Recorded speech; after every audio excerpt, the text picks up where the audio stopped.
sa inyo mga ka-wifey, and as usual, late upload na naman tayo mga ka-wifey. Pagkagising ko nga ay nagtiklop na nga ako ng hinigaan ko dyan at tignan niyo man yung alaga kong aso at paikot-ikot kung saan-saan kaya hindi ako matapos-tapos kasi nakikipaglaro nga sa akin.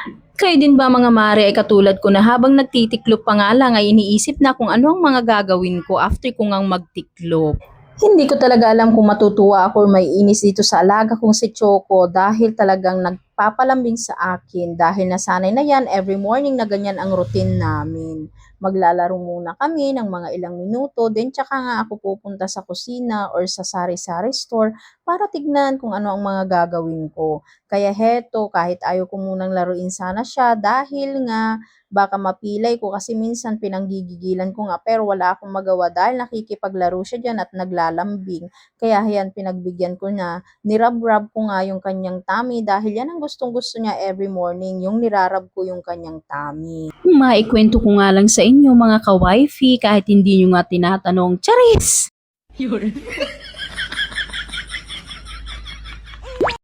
Ibang-iba talaga ang saya kapag may alaga ka ngang ganito or kahit hindi naman breeded yung anyong alaga.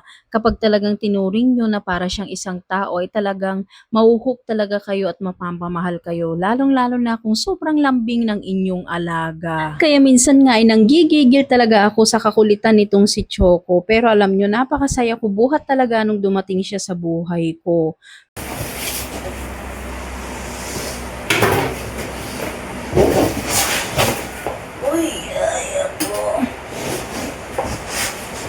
Ay, thank you, Lord.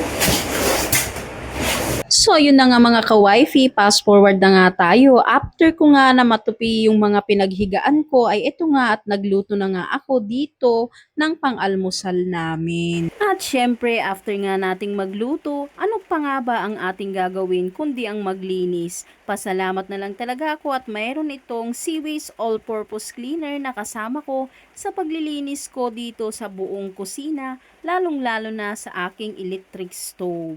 So, ganyan nga ang ginagawa ko. Binababad ko na nga muna para lumambot nga yung mga natuyo dyan na dumikit sa aking kalan. At eto na nga yung exciting part mga mare. After ko nga malinisan yung aking kalan, ay inayos ko na nga itong aking pangmalakasang yelo na kahit maulan man or umaraw ay talagang mabentang mabenta nga dito sa aking munting sari-sari store.